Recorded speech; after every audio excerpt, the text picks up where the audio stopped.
Swayam Prabha. Digital India. Educated India.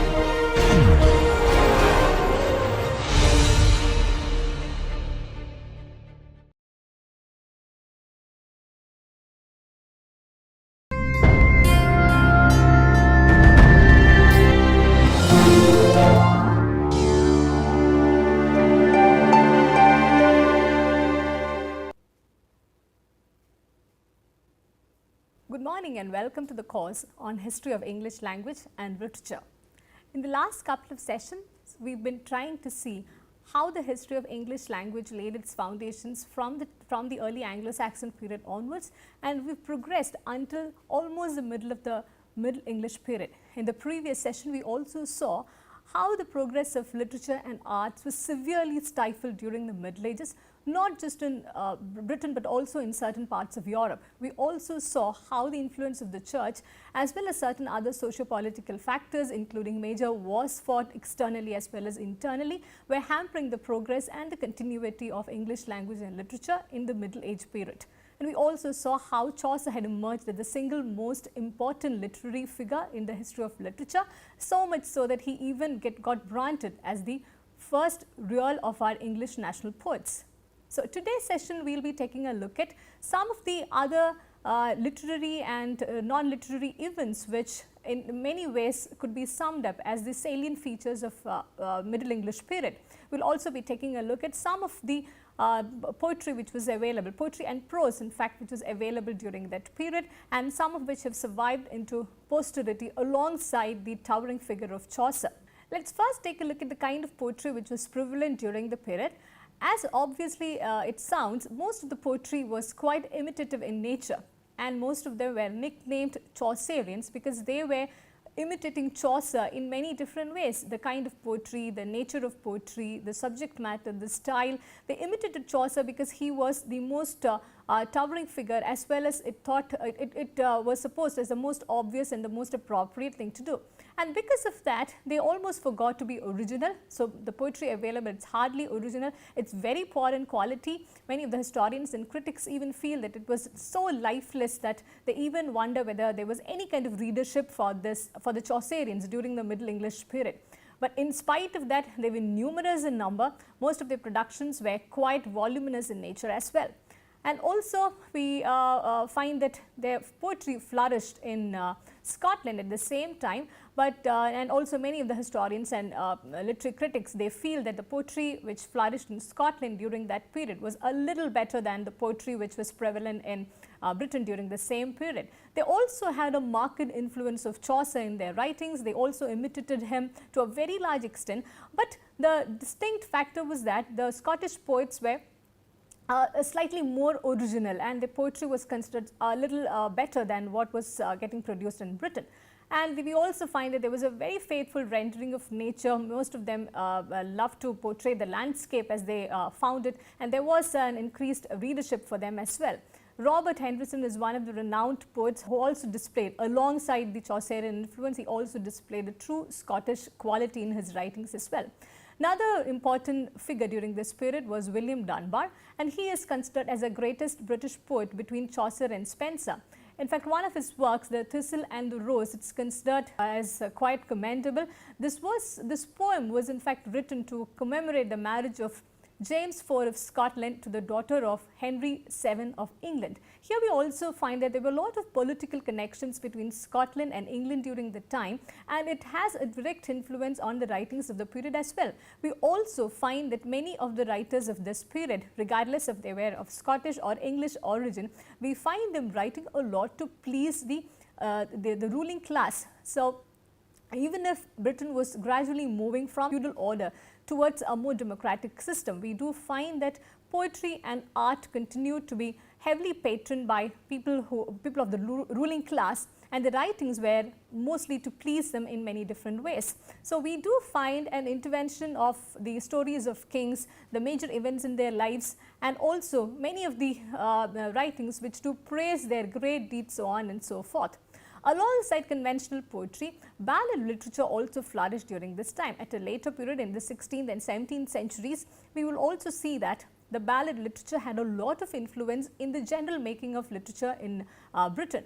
we do see that ballad literature was increasingly popular in the Middle Ages because it was quite closer to what the common people knew. It also fostered a love of poetry among people. It was during this time that the stories of the Robin Hood cycle also became quite popular.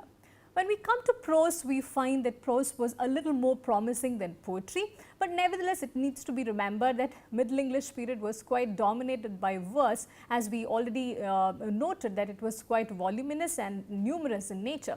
But the prose, even as it began to emerge, it showed more promise than poetry.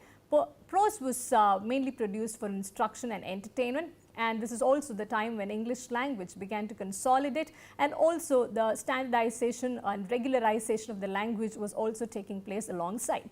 Some of the major writers of prose include Reginald Peacock. His writings were mostly religious in nature. We always need to keep this at the back of our mind, that Middle English period was dominated by the church's influence. So most of the writings also had a bearing of what the church dictated and how the religion framed a state of mind of the people and their conduct in general. Reginald Peacock's writings were very popular during the time because he had no hesitation in engaging with certain controversial topics of those period, and we also find his works engaging in a debate with the prevalent religious conventions, and also making the readers a little more familiar with what had been happening within the reformation of the religious system. There was Sir John Fortesque, whose political treatise on the difference between an absolute and a limited monarchy, it's also considered as a masterpiece work of the period. We need to remember that none of these prose writings exhibited a fine sense of language or literature, but they were quite useful in laying the foundations of the early English period. And this political treatise also gives us an insight into the fact that though there was a lot of stifling in terms of political freedom, in terms of free expression, free criticism, etc., there were also these works, sporadic works, which flourished, which also allowed a certain kind of engagement with political debates, religious debates, etc. And William Caxton, who is also credited as the one who brought the printing press to England, he had a series of miscellaneous writings, none of which are worthy enough to be pondered upon, but nevertheless they were popular during those times. And John Wycliffe's translations of the Bible, he produced true translations of the Bible. There is a lot of contestation about whether he originally and directly contributed to the entire translation, or it was commissioned by a group of his colleagues and his allies. But however, these two translations, the entire translation of the Bible, it does deserve a special mention, because this was the literary event which brought religion closer to the common people and away from the imposing rigidities of Latin. Sir Thomas More's Utopia and Plato's translation of the Republic in 1551, Roger Ascham's treatise on the school of shooting, these were produced almost at the fag end of Middle English literature, and also some after the beginning of the 16th century. However, we do find that all of these works together contribute to our understanding of the Middle English literature when we look at it from the contemporary point of view. And in general, there were a lot of pamphlets, a lot of sporadic writings which became popular, and those were mostly religious in nature, and this also helped people generate a lot of interest in scriptures. This was very important during that time because religious controversies were at its peak during that time. We also find that the church had a very stifling influence, so it was very important that for the people to have access to some reading material on their own, so that they could figure what was happening at the center, and also it enabled them to frame opinions, to understand the scriptures on their own, and also to form critiques of the prevalent systems in general. There were two major prose literary figures during this period. The first one is John Skelton. He was also incidentally the first poet laureate of Britain, and he was neglected by the literary critics and historians for a very long time. It was only in the recent times that some of his poetry had been begun to be discussed in the academic circles. He is said to have suffered at the hands of George Putenham, who is credited as one of the earliest critics of poetry. We will be seeing a little more about Putenham's works in one of the later sessions. Also, Sir Thomas Malory's Morte d'Arthur, This is considered as a masterpiece, and also it holds a high place in literary history. Incidentally, we know very little about Sir Thomas Malory, and however, this work was one of the most printed works by William Caxton alongside Chaucer's Canterbury Tales. So it also tells us about the kind of popularity and the kind of influence that it had on the ages. And Mortuary Arthur is nothing but a series of legends about King Arthur and his knights, and also it looks back at the Old English period with a sense of sentimental regret. So people had a lot of regard for reading Mortuary Arthur, because it brought alive for them a distant past, which they also understood that was instrumental in laying the foundations of their culture, their identity, and their formation as a nation. So Malory's Mortuary Arthur is also important for many other reasons. It lived into posterity very well, so much so that it was an inspiration for many modern poets such as Matthew Arnold, Swinburne, William Morrison, and Tennyson. But Malory's Mortuary Arthur was not a flawless work. It did have a lot of faulty sentences when we look at it from a later point of view, and there was very little attention paid to grammar. But in spite of these many blemishes, Mortuary Arthur continues to hold its place in the literary history. It is wonderfully racy and picturesque, so much so that many of the contemporary readers also find it quite interesting. At least some of you must have now realized that there is a conspicuous absence of the women's voices in the entire series of history that we had been narrating so far. In fact, the women's presence entirely was negated by most of the historians until recently. It's only in a handful of works that we find a few women writers getting mentioned. In fact, the Routledge History of English Literature in English, published in 2001, it gives a very short section on the women's voices of the Middle English period. The literary history there talks about one Marie de France, who lived in the late 12th century, and also her work, pronounced L-A-I-S and pronounced as Lay, it had a growing readership even before Caxton, even before the prevalence of printing press. In fact, it was considered as a series of directions for women how to live well, and also a set of religious instructions on how to live a good, decent life. So Marie de France was considered quite popular. Her translations were prevalent through manuscripts and other by word of mouth, in fact. And there's a mention of Hrotswitha, who is considered as the first woman writer in entire Europe. And there was also another French writer, Christine de Pizan. She was in fact the first woman to be credited as a full-time professional writer. That was a rare distinction during that time. In fact, women hardly pursued any proper profession during those times, and for a one to pursue a professional profession such as a writer was quite incredible as well.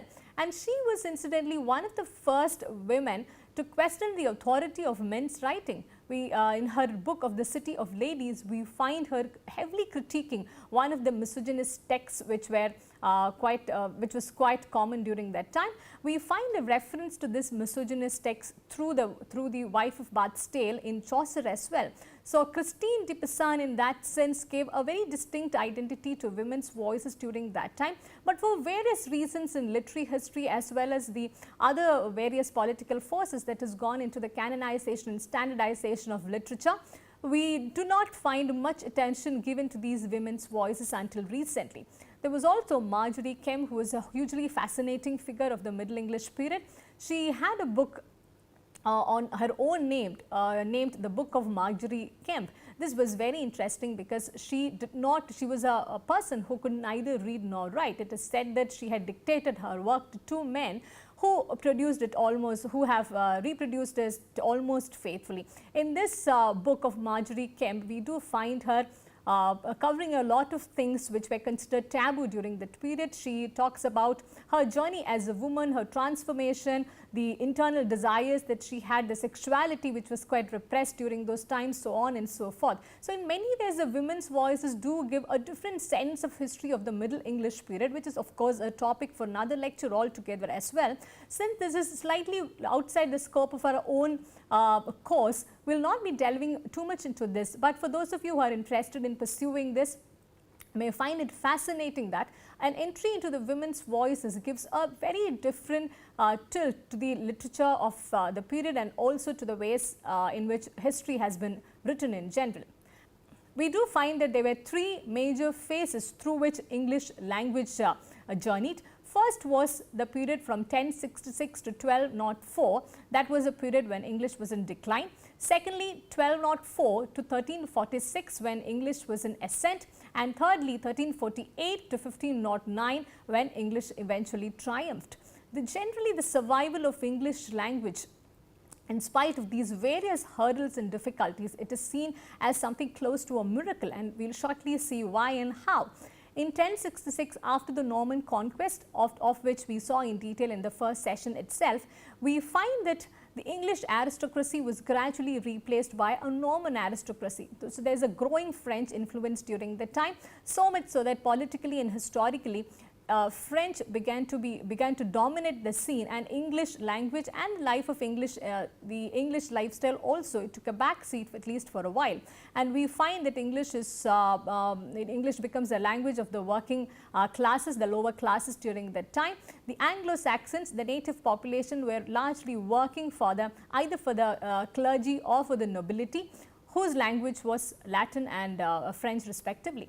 And in that sense, English as the language of the Anglo-Saxons, as a native tongue, it almost disappeared as a written and official tongue. So whatever was all the communication, all the official documents were in Latin and in French. In fact, if we come to think about it, in any land, if the mother tongue of the land is replaced entirely by another imposing foreign official tongue, often we would find that the mother tongue, the native tongue, would find it very, very difficult to survive. But we do find that in spite of being almost forgotten and almost sidelined for about 200 years, English makes a miraculous comeback. And also we find a series of historical and political conjunctures almost conspiring together to bring English back.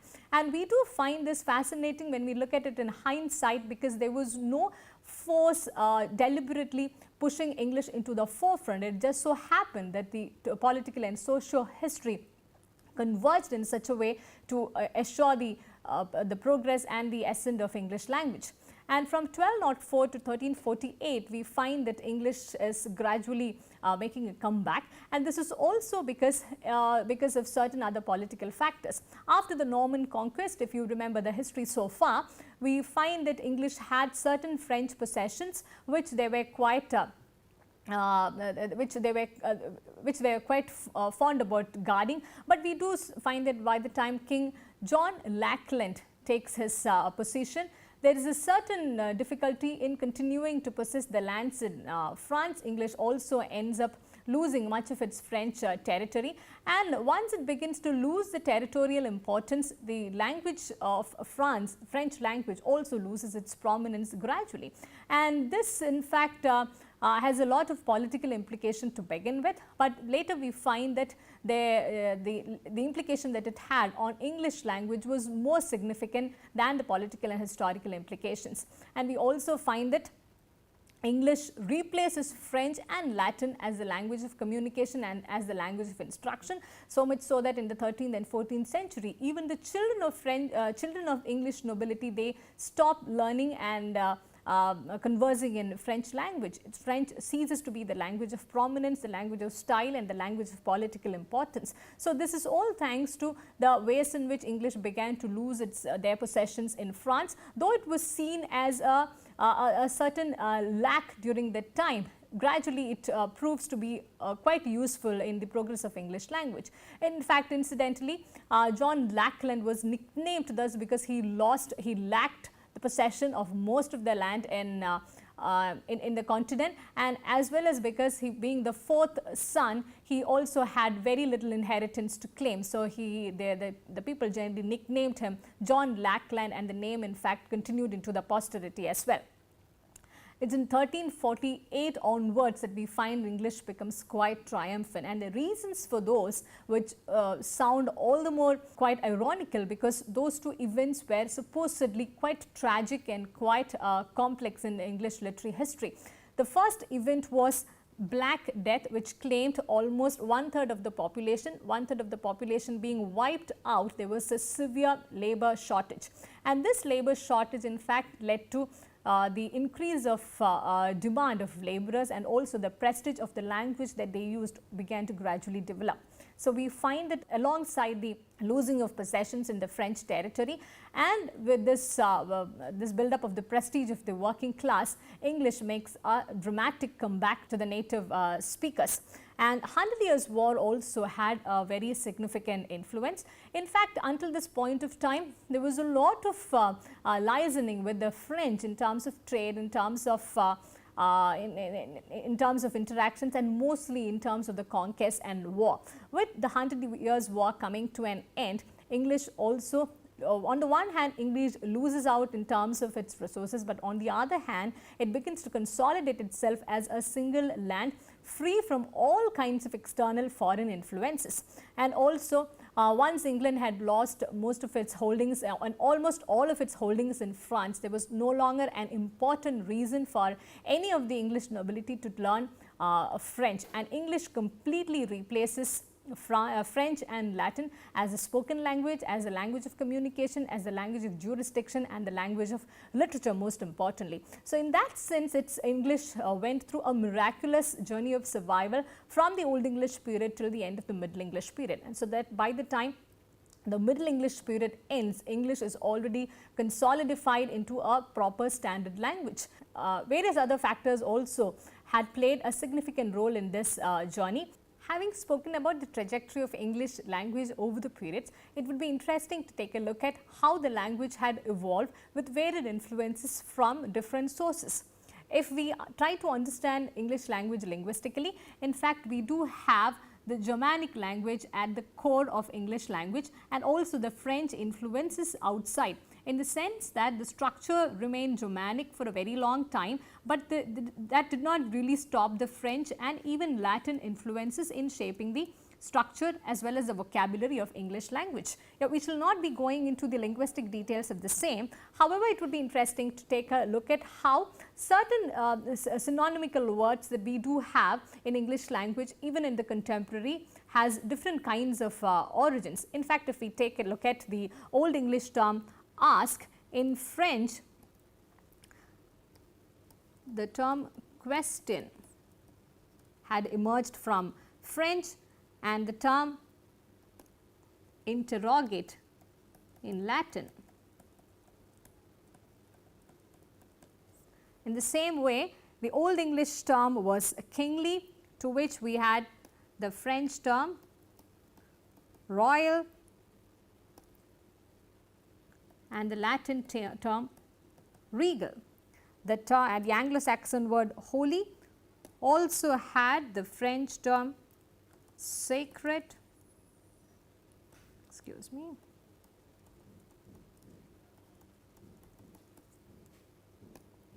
and the Latin term consecrated. We may note that all these terms are now considered as proper English, but it is very important for us to understand the origins and the etymology of each of these terms. In the same way, the Old English term fire, the term flame is of French origin, and the term conflagration is of Latin origin. And for clothes, we have the French term attire. For house, we have mansion, and also the term domicile, used for mostly for official purposes these days.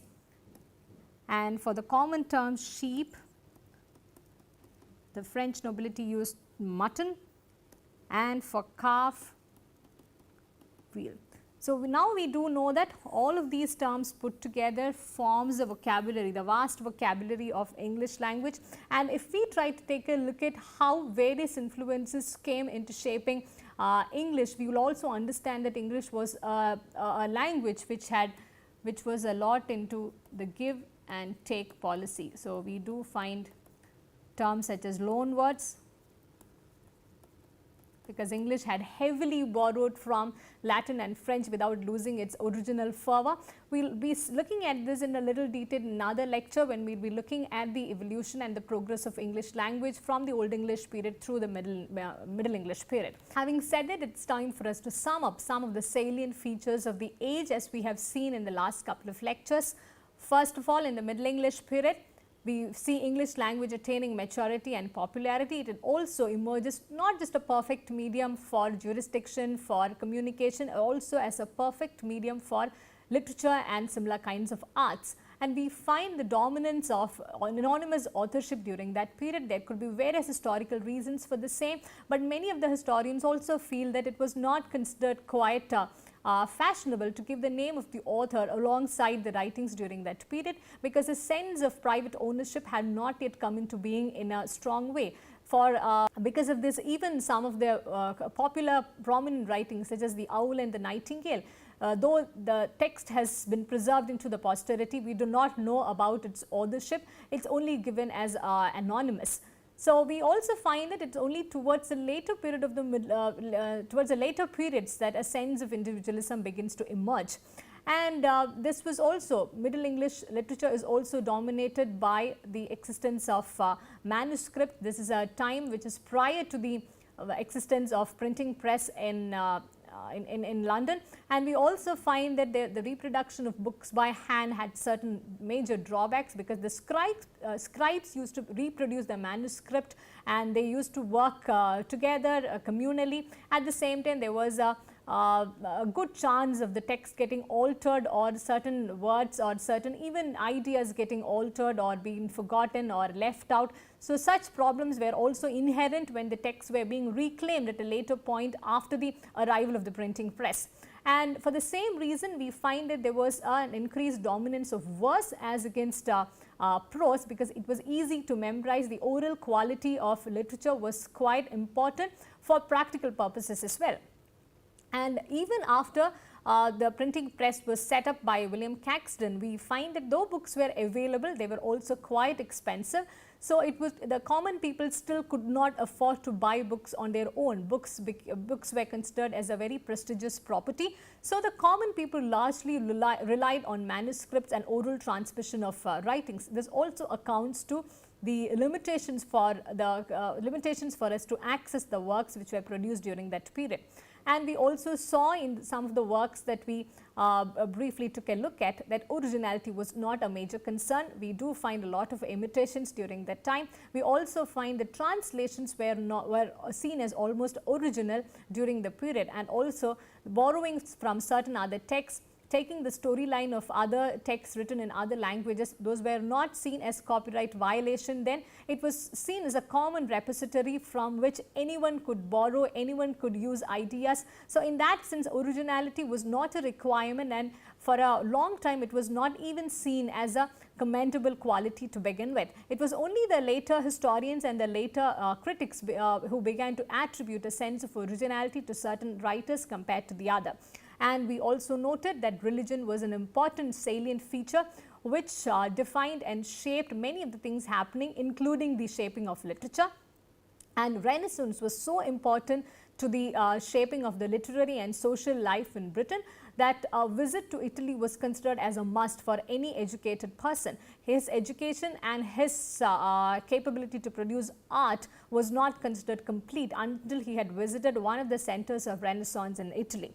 And we also find the different kinds of literature and different styles emerging, amounting to romance, chivalry, heroism, social satire, etc. Though all of these were in a germinating stage at that time, we find that this age had prepared English people as well as English literature for greater things to come in the following centuries. And also taking a look at the iconic events which frame the Middle English period.